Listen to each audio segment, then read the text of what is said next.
presidente.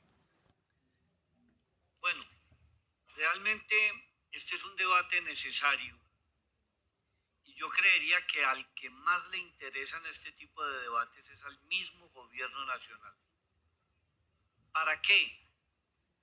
Para modificar algunos de los procesos en la ejecución de los presupuestos, para tomar conciencia de que cuando los ingresos no están compatibles con los gastos, hay que hacer ajustes. En eso la ley es bastante precisa cuando los ingresos no se comportan de acuerdo a los supuestos, porque cuando se aprueba un presupuesto, se aprueba un supuesto. Los presupuestos son estimados y ahí se pueden calcular ingresos y gastos que no correspondan por variables, por situaciones externas, internas, etc. Entonces, la ejecución de los presupuestos, que es en suma una de las labores más importantes de cualquier gobierno en el mundo, deben estar presididas por aquello de que hay que respetar una regla fiscal, esa regla fiscal establecida pues en la ley, muy importante establecerla, que se debe respetar, que se debe acatar, porque tiene unos límites de déficit fiscal, tiene unos límites de deuda pública y si se quiere, pues tiene unos límites de lo que es el comportamiento de las cuentas externas. Porque en suma lo que busca es la responsabilidad fiscal del país. Entonces, el presupuesto se aprobó con un incremento, con unos gastos, unos ingresos incrementados, no justificados hasta el momento, porque yo no sé por qué a la DIAN siempre le siguió sonando el tema del arbitramiento tributario, que es una materia más bien exótica en materia tributaria, porque los arbitramentos se utilizan es en las relaciones entre los particulares y el Estado, cuando se van a hacer obras públicas, cuando se van a hacer contratos, se dejan esas cláusulas de arbitramiento. En materia tributaria no es tanto lo que se use esa figura, pero bueno, en la DIAN consideran que es fundamental para recaudar más. Como lo dicen, ese proyecto apenas va en camino y como lo dicen, si fuera muy bueno el resultado del arbitramiento tributario, pues no se va a dar cada año, por lo tanto no es un ingreso recurrente. En ese sentido, yo creo que la misma ley ministro le trae a usted las facultades para que cuando el ingreso no se comporte de acuerdo a lo previsto en la aprobación del presupuesto, pues usted y a través del CONFIS y a través del Consejo de Ministros puede reestructurar el gasto y lo puede disminuir. Esa es una facultad que le da el Estatuto Orgánico del Sistema Financiero. Entonces este debate pues es importante para todos, porque aquí en esta comisión yo creo que no haya nadie que esté apostándole que le vaya mal a la economía, porque eso sí sería mezquino. Y aquí no puede haber nadie pensando que le vaya mal al gobierno, porque eso también es mezquino. Yo al menos apuesto a que les vaya bien, para que nos vaya bien a todos. Y nos va bien en la medida en que hacemos conocer las cosas que consideramos pueden mejorar, deben mejorar. A ver, un crecimiento del 0.6%, si bien no nos deja en una etapa de recesión económica de la cual estuvimos cerca desde el punto de vista técnico, sí nos deja muy poco preparados para enfrentar posibles hipotéticas crisis que del orden internacional nos puedan afectar. Uno cuando tiene un crecimiento del 0.6% está muy débil. Es como cuando a uno lo coge la influenza con las defensas bajas. Por eso hay que fortalecer el organismo, hay que fortalecer la economía. Y mire, ministro, el déficit proyectado del 5.3% es un déficit superior al que proyectamos en presupuestos anteriores, en etapas anteriores de la economía. Deberíamos estar bordeando, si es que hubiéramos hecho bien las cuentas, no este gobierno, también otros gobiernos, deberíamos estar bordeando un déficit fiscal del 4%. Y vamos a complacernos con un déficit del 5.3% y un déficit primario del 0.9%. Es que yo creo que todas las economías y la colombiana debería tener prohibido por constitución que tuviéramos déficit primario. Es que aquí debería haber siempre superávit primario. Eso siempre debería ser una condición sine qua non. Pero bueno, con lo que estamos proyectando o está proyectando el gobierno, estamos hablando de un déficit primario del 0.9%, bajo pero positivo. Ministro, usted habla aquí en sus respuestas de que hay unos mecanismos de ajuste automático para la regla fiscal, para la ley 2155 del 2021.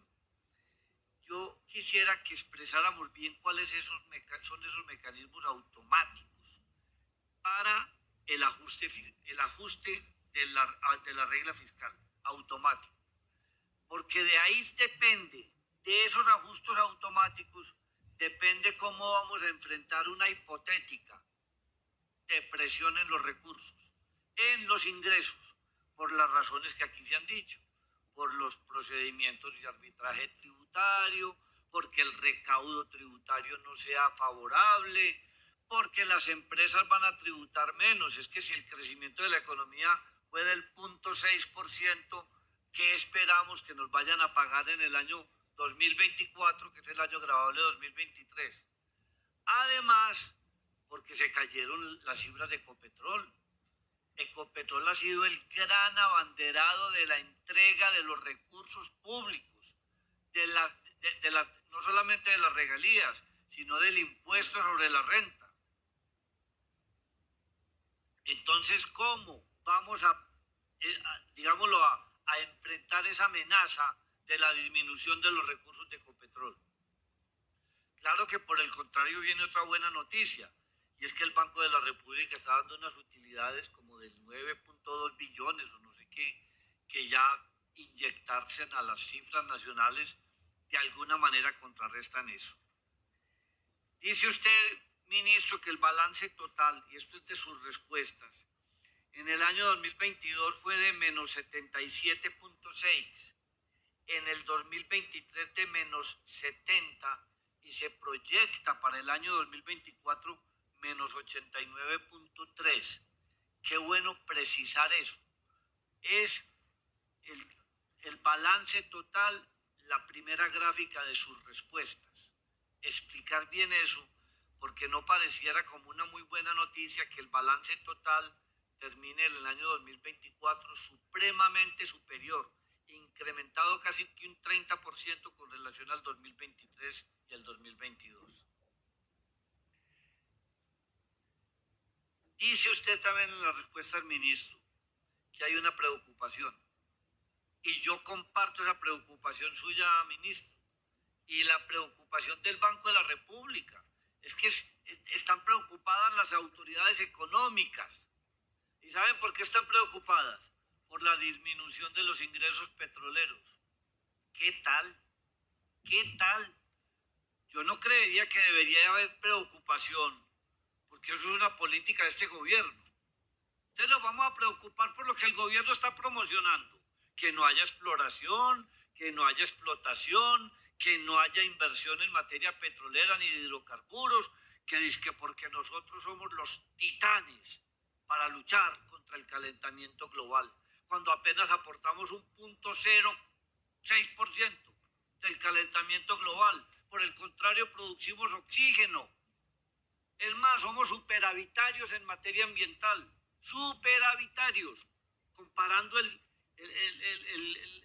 los gases de efecto invernadero que producimos frente al oxígeno que producimos en la Amazonía, en los páramos, en los mares.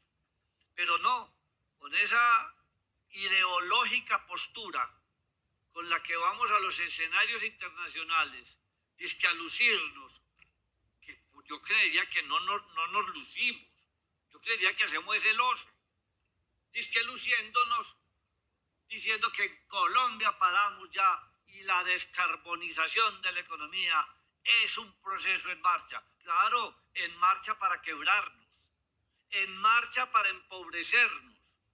¿Cómo dicen aquí que ha habido una severa disminución de los ingresos petroleros? Coincido con esa apreciación, coincido. Es más, las exportaciones de hidrocarburos van a la baja. De cada 100 barriles que exportamos, estamos recuperando 48.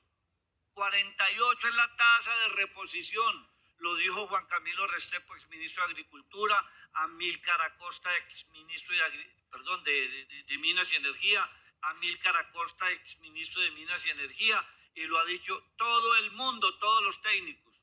Tenemos una tasa de reposición mínima. Vamos hacia el abismo. Y ya hay noticias que nos va a tocar importar gas dentro de muy poco. Esas son las noticias que le estamos dando desde el punto de vista de sostenibilidad fiscal al país. Si yo fuera un acreedor internacional, yo diría, ¿y con qué van a responderle a mi deuda? Si ellos están renunciando a la riqueza que tienen, que es la riqueza petrolera. A mí me preocupa eso y ustedes lo dicen en el informe, que hay una disminución, una caída en los ingresos petroleros. Y por esa razón han tenido que cambiar la composición de lo que va a ser la financiación presupuesto 2024. Por fuentes externas se prevé el 55% de los recursos y el otro 45% del mercado internacional de capitales, donde todos los días tendremos una deuda más costosa por aquello del grado de inversión, por aquello de la calificación de riesgo, por aquello de que a Ecopetrol ya también le anunciaron una disminución en su calificación crediticia, que eso no puede pasar así como por un lado. Tenemos que analizarlo, cuáles son los efectos de esas decisiones. Y también miremos lo que decían ahora mis compañeros de la deuda pública. Tenemos una proyección de deuda pública del 57% del Producto Interno Bruto. Pero ¿contra qué hay que comparar ese 57? Contra el 52.8 que fue la deuda como porcentaje del PIB al diciembre del 2023. Teníamos un ancla, dicen ustedes, del 55 y fue el 52.8. Bueno, eso inicialmente es una cifra positiva. ¿Por qué? Hubo menos demanda de recursos de crédito. No sé si por falta de ejecución presupuestal, porque lo que aquí mostraron sobre vivienda es pavoroso. Es pavoroso. Y uno cada que escucha a la ministra, uno queda tranquilo. Y uno no sabe cómo por qué. Porque cuando uno camina por todas las ciudades, no hay sino desistimiento de los proyectos. Y desistimiento de los proyectos por razones potísimas. ¿Quiénes están desistiendo de los proyectos? Los que compraron vivienda BIS o BIP, porque el subsidio no les ha llegado a tiempo por el cambio de la forma, el cambio de la metodología. Y esas personas tienen entrampadas sus cuotas iniciales. Pero ¿quiénes más? Los de la clase media, los que tenían viviendas en 350 y 500 millones de pesos, que con una promesa del gobierno de entonces, el ministro que había entonces, el doctor Malagón, esa gente compró la casa sobre la base de que de la cuota mensual les iban a hacer un reconocimiento como si fuera de la tasa de interés. Y ese reconocimiento era de 532.000 pesos, si no estoy mal. Pues ese reconocimiento a esa cantidad de colombianos que compraron de buena fe, ya el gobierno suprimió ese subsidio, y por lo tanto esa gente también ha tenido que regresar sus viviendas. Entonces, doctor, las casas estarán, seguirá la señora solita por allá y seguirá la otra paseando el bebé, porque ellos siquiera accedieron a esa casa. El resto seguirá como la película de los zombies. Eso va a seguir, porque no hay una política definida para poder entregar esos subsidios. Esos subsidios son productivos es en la construcción, en la generación de empleo, en el movimiento de la derrama económica que tiene la industria de la construcción. Bueno, ministro, las proyecciones para el año entrante son responsables, pero son preocupantes. Nosotros aspiramos que si nos va muy bien en la economía, vamos a crecer al 1.5%. Con ese crecimiento, nosotros no vamos a alcanzar el déficit del empleo, no vamos a mejorar las cifras nacionales. Por supuesto que esto no es un problema de Colombia, es un problema también del mundo. El tema de las guerras, el tema del comercio exterior, el tema de los precios de los commodities y sobre todo nosotros que nos estamos quedando nos vamos a quedar sin ingresos petroleros, carboníferos, gasíferos y muy seguramente ya rápidamente trasladaremos el problema a la minería, porque aquí hay que aplicarles ideología al gobierno. Hay que ejecutar esto es con ideología. Nada de minería. Colombia es un país minero desde que nació. Fue primero minero que agricultor y primero minero que ganadero. Este país nació en la minería y eso lo quieren desconocer, porque es que la ideología lo barniza a uno de tal manera que no puede pensar. A mí me preocupa eso, ministro, y yo voy a terminar con esto. Aquí estamos hablando, y esto no es un tema de este debate, pero sí de la economía. Y pido disculpas porque esto no está en los cuestionarios, pero no es menos importante. Se viene rumorando, ministro, que va a haber un incremento de la CPM. Esos son rumores. Yo no he dicho que el gobierno lo ha dicho, jamás se lo escuchaba a usted, pero se rumora. Y yo quería sobre ese tema de los combustibles, porque aquí el FEPEC se volvió como cuando uno juega el tiro al blanco, el FEPEC es la mitad, hay que darle. Vamos a ver qué tanto es el subsidio que dicen que le damos a la gasolina y a la CPM. Para empezar, los combustibles tienen 9 impuestos. 9.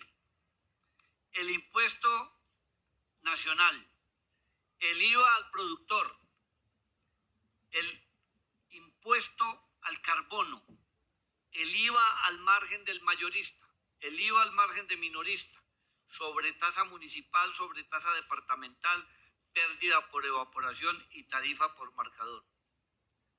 Colombia, de cada 100 barriles de gasolina que produce o que consume, importa 25.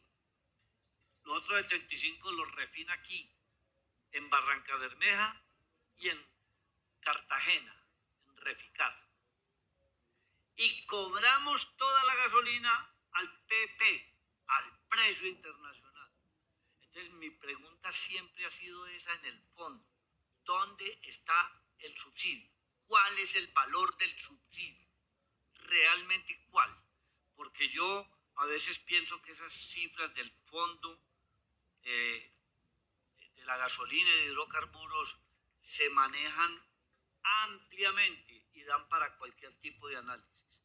Entonces, ministro, sobre ese tema, vuelvo y le repito, me disculpo, no está dentro de esto, pero como usted es el hombre que define en alguna manera si va a haber aumento o no de la CPM, ¿a usted qué le parecen esas cifras del PEPEC? O sea, ¿qué tan ciertas son los 9 impuestos que tiene la gasolina y el CPM? ¿Y qué tan cierto es aquello de que todo lo cobramos al precio internacional, así no importemos sino el 25% de lo que consumimos? Era eso, ministro, solamente eso. Para el Banco de la República teníamos también unas observaciones, pero sabemos que el Banco de la República no pudo venir por razones mayores. Entonces, supongo, presidente, que para el Banco de la República va a haber alguna otra opción o quedará ya así definitivo el debate. Muchas gracias. Habrá otra opción, doctor Oscar Darío. Muchas gracias, doctor Armando Sabarain, y se prepara el doctor Julián.